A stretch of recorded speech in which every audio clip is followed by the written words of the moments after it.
sindaco, un trend importantissimo, la Lega primo partito in città.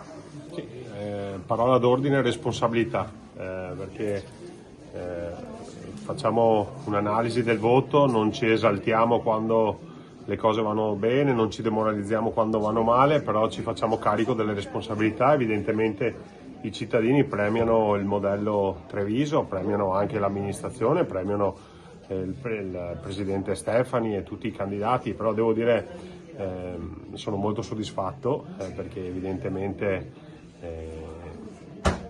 la Lega rappresenta una forza autorevole, responsabile e credibile in città, tant'è che forse per la prima volta siamo il primo partito in città. Abbiamo quasi triplicato Fratelli d'Italia e soprattutto triplicato il Partito Democratico, quindi una forza autorevole che porta con sé una serie di responsabilità. Quindi parola d'ordine, responsabilità, servizio e ascolto.